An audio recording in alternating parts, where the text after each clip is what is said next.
Hello दोस्तों, तो एक बार आपका फिर से स्वागत है मेरे वीडियोस में। आज का हमारा वीडियो है, क्या हम मसल गेन के साथ फैट लॉस कर सकते हैं। तो यस, इट इज़ पॉसिबल। और अगर आपको फैट लॉस करना है तो उसके लिए आपको मसल गेन करना बहुत ज़रूरी है। उसके लिए आपको वर्कआउट करना पड़ता है, स्ट्रेंथ ट्रेनिंग, कैलोरी इनटेक पे ध्यान देना पड़ता है आपका। और आपको उस तरीके से वर्कआउट और आपका डाइट रखना पड़ता है कि आपका जो वर्कआउट के दौरान होने वाला एनर्जी है वो कभी लो ना हो। तो आपको ट्रेनिंग से पहले अच्छा कार्ब्स लोड करना होता है, क्योंकि आपके ड्यूरिंग वर्कआउट अगर आपको स्ट्रेंथ वर्कआउट करना है, मतलब सिर्फ मसल गेन के लिए करना है, तो फिर आपको आपके बॉडी वेट के अकॉर्डिंग आपका न्यूट्रिशन सप्लीमेंट होना चाहिए, कैलोरीज इनटेक होना चाहिए, प्री वर्कआउट मील, आपका पोस्ट वर्कआउट मील, आपका जो भी लंच डिनर का टाइम्स होता है वो टाइम पे आपको क्या लेना चाहिए, इसके ऊपर बहुत ध्यान देना पड़ता है।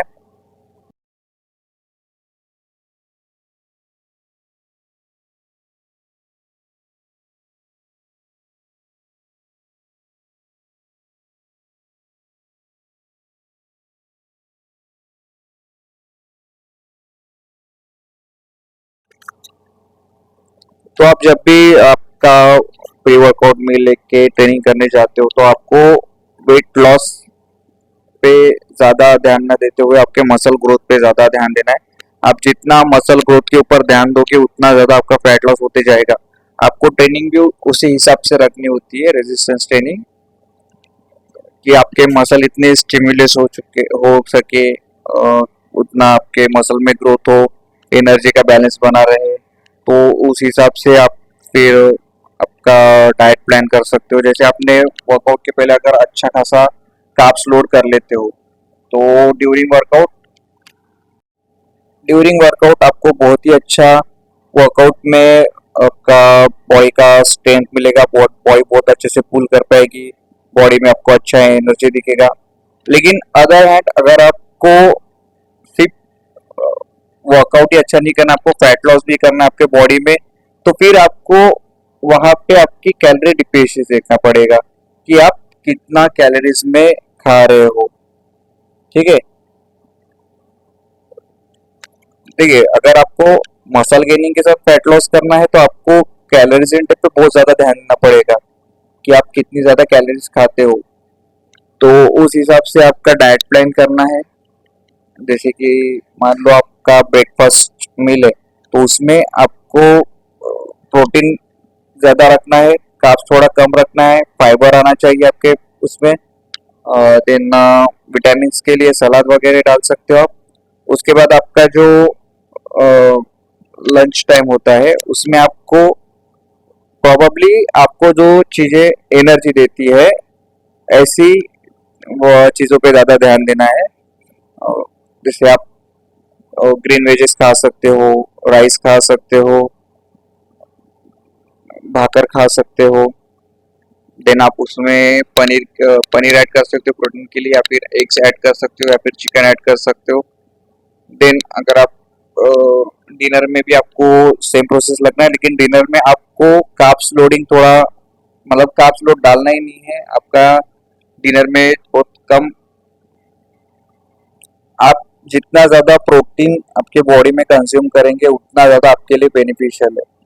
आपको बाकी सब चीजों से ज्यादा प्रोटीन के ऊपर ज्यादा देना है, क्योंकि आपको वर्कआउट के दौरान प्रोटीन और कार्ब्स, ये दोनों चीजें बहुत ज्यादा एनर्जी देगी। लेकिन कार्ब्स सिर्फ प्री वर्कआउट में चलेगा, आपको पोस्ट वर्कआउट में नहीं चलेगा।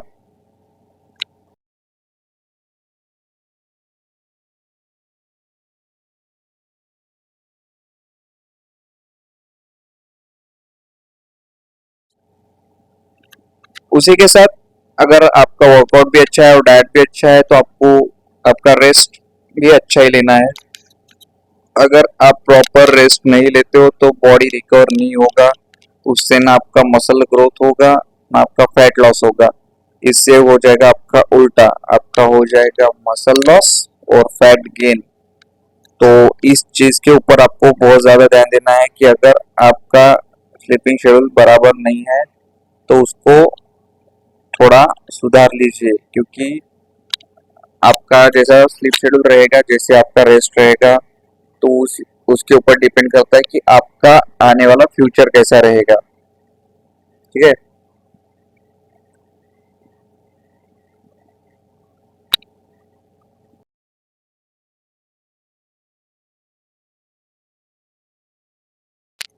अगर आप अच्छा ट्रेनिंग भी कर रहे हो तो कोई फर्क नहीं पड़ेगा, क्योंकि अगर आपकी बॉडी में रेस्ट नहीं आ रहा है तो आपका मसल धीरे धीरे ड्रॉप होता जाएगा।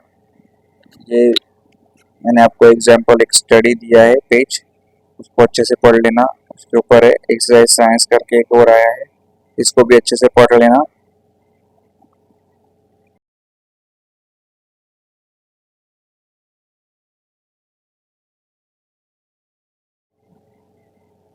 जैसे जैसे आपका मसल ग्रो होते जाएगा, आपके बॉडी का फैट ऑटोमेटिकली कट होता हुआ आपको दिखेगा।